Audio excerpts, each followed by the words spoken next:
অপচয় কমবে, সেই সাথে সংসার খরচ থেকে টাকা জমাতে পারবেন। 12টি গুরুত্বপূর্ণ কিচেন টিপস নিয়ে আমার আজকের ভিডিওটি। যারা ভিডিওটি দেখা শুরু করেছেন পুরো ভিডিওর সঙ্গেই থাকবেন, স্কিপ করবেন না। আশা করি আমার ভিডিওটি দেখে অনেক বেশি উপকৃত হবেন। গুরুত্বপূর্ণ এই 12টি টিপস যদি ফলো করেন তাহলে কিচেনের কাজ হবে আরও বেশি সহজ, আরও বেশি সাশ্রয়ী। আসসালামু আলাইকুম, আমি আয়েশা সিদ্দিকা। আয়েশা ব্লগ ভেঞ্চার চ্যানেলে আপনাদের আরও একবার স্বাগত জানাই। কাছে দূরে, দেশ এবং দেশের বাহিরে যে যেখান থেকে ভিডিওটি দেখা শুরু করেছেন, আশা করি অনেক বেশি ভালো আছেন, সুস্থ আছেন। আজকে আরেকটি নতুন ভিডিও আপনাদের সাথে শেয়ার করেছি।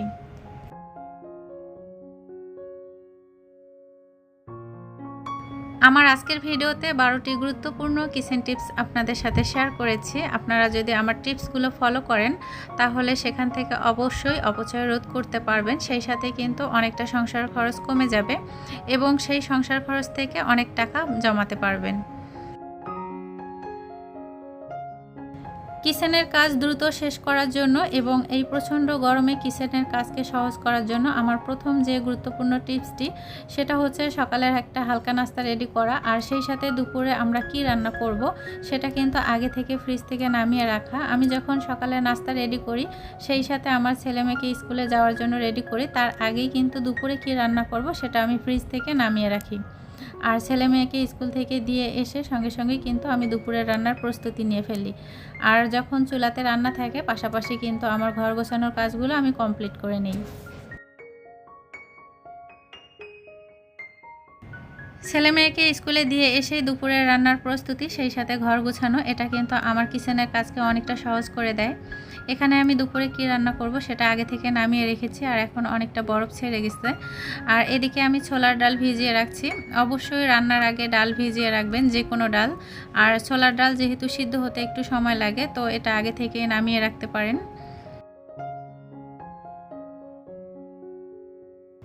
দ্বিতীয় গুরুত্বপূর্ণ টিপস হচ্ছে ধনিয়া, জিরা কিংবা অন্যান্য যে কোনো মশলা এখন যেহেতু বর্ষাকাল, জারে করে রেখে দিলে কিন্তু সেটা ছত্রাক আসার সম্ভাবনা থাকে। তো অবশ্যই কিন্তু বাহিরে রোদে শুকাতে দিবেন, তাতে করে কিন্তু মশলাগুলো ভালো থাকবে। 3 নম্বরে যে টিপসটি আপনাদের সাথে শেয়ার করেছি সেটা হচ্ছে আমরা কিন্তু প্রতিদিনই চা বানিয়ে খাই। দেখা যাচ্ছে সকাল সন্ধ্যা এরকম চা কিন্তু বানানোই হয়। তো যাদের বেলকনিতে গাছ আছে কিংবা বাড়িতে গাছ আছে তারা কিন্তু চা পাতা ফেলে দিবেন না। আর এই যে ডাল ভিজানো পানিটা, এটা কিন্তু গাছের সার হিসেবে অনেক বেশি উপকারী। তো চা পাতা এবং চাল ভিজানো, ডাল ভিজানো পানি না ফেলে দিয়ে এটা কিন্তু আপনারা গাছের গোড়ায় দিতে পারেন। প্রাকৃতিক সার হিসেবে অনেক বেশি কাজ করবে।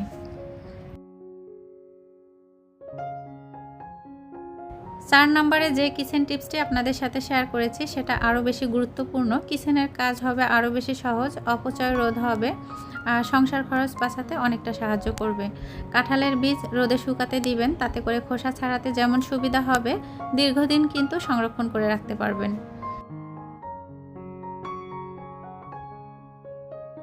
বর্ষাকালে শাকসবজি সব কিছুই দ্রুত নষ্ট হয়ে যায়, পচন ধরে যায়। তো এই পচন রোধ করার জন্য অবশ্যই রোদে দিতে হবে। আলু, পেঁয়াজ, রসুন যা কিছু আছে সব কিছু রোদে দিয়ে ভালো করে শুকিয়ে নেবেন। এবং যে আলু পেঁয়াজগুলো দেখবেন যে একটু পচে যাওয়ার মতো ভাব হয়েছে সেগুলো অবশ্যই আলাদা করে নিতে হবে। আর যেগুলো নষ্ট হওয়ার সম্ভাবনা থাকবে সেগুলো আগে বেছে কিন্তু আলাদা করে নেবেন।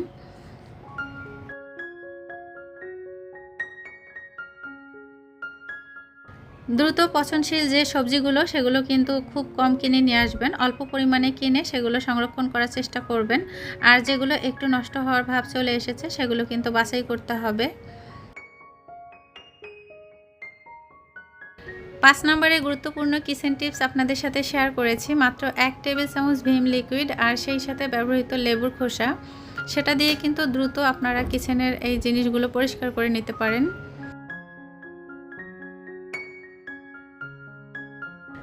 প্লেট বাটি পরিষ্কারের কাজে এই নেটগুলো কিন্তু আমাদের প্রতিদিন ব্যবহার করতে হয়। তো এগুলোতে কিন্তু অনেকটা ব্যাকটেরিয়া, জীবাণু থেকে যায়। যদিও বা আমরা ক্লিন করে রাখি তবে কিন্তু আমরা চোখে দেখতে পারি না।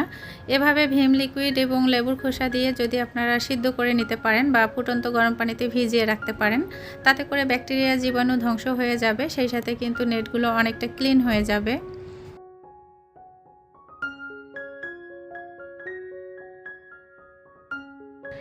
পাশের চুলায় ফুটন্ত গরম পানিতে লেবুর খোসা, সেই সাথে ভিম লিকুইড আর একটু ডিটারজেন্ট পাউডার দিয়েছি। আর নুসনিগুলো ভালো করে ক্লিন করে নিচ্ছি। এভাবে যদি নুসনিগুলো মাসে একবার ক্লিন করেন, তাতেই কিন্তু অনেকটা পরিষ্কার থাকবে, আর সেই সাথে কিন্তু কাজ করেও অনেকটা আরামদায়ক মনে হবে।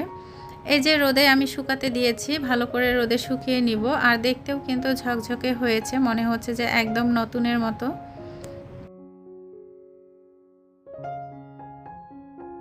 অনেক সময় যখন নুসনিগুলো অনেক বেশি ময়লা হয়ে যায়, আমরা কিন্তু সেগুলো ফেলে দেই। ফেলে না দিয়ে এভাবে কিন্তু আপনারা ভালোভাবে পরিষ্কার করে নিতে পারেন। 6 নম্বরে যে কিচেন টিপসটি আপনাদের সাথে শেয়ার করেছি, সেটা আরও বেশি গুরুত্বপূর্ণ। আমরা কিন্তু কিচেনের কাজ সহজ করার জন্য রুটি, পরোটা ফ্রোজেন করে রাখি। তবে ডিপ ফ্রিজে কিন্তু মাছ মাংস থাকে, আর সেখানে খোলামেলাভাবে রাখা কিন্তু একদমই ঠিক না। আপনারা একটা এয়ারটাইট বক্সে করে রেখে দিবেন, তাতে করে কিন্তু কোনো রকম মাছ মাংসের গন্ধ ছড়াবে না, সেই সাথে খাবারটা কিন্তু একদম ফ্রেশ থাকবে।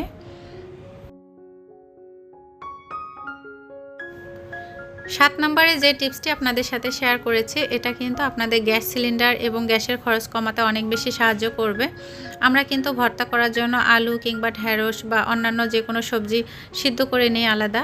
চাইলে কিন্তু আপনারা এভাবে সিদ্ধ করে নিতে পারেন। ভাতের মধ্যে আলু দিয়ে সিদ্ধ করে সেই আলু দিয়ে আপনারা যে কোনো নাস্তা কিংবা আলু ভর্তা করে নিতে পারেন খুব সহজেই।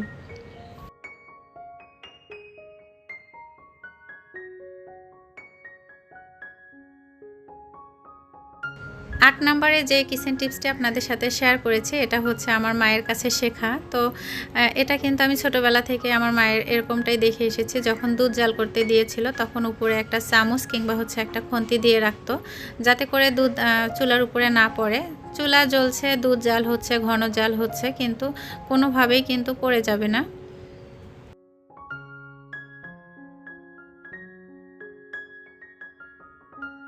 কিচেনের কাজ সহজ করার জন্য এবং সময় বাঁচানোর জন্য আপনারা 9 নম্বরের টিপসটি ফলো করতে পারেন। আমি কিন্তু তেজপাতা এর আগেও একটা ভিডিওতে দেখিয়েছিলাম। ছোট ছোট করে কেটে এবং যে তেজপাতাগুলো নষ্ট হয়ে যায়, সেগুলো কিন্তু আগে থেকে বেছে নেই এবং ভালো করে ধুয়ে রোদে শুকিয়ে নেই। তারপর কিন্তু একটা জারে রেখে দেই। তাতে করে কিন্তু রান্নার কাজটা অনেক বেশি সহজ হয়ে যায়। বারবার করে তেজপাতা ধুয়ে নেওয়া কিংবা ছোট ছোট করে কেটে নেওয়া, এই ঝামেলাগুলো আর থাকে না।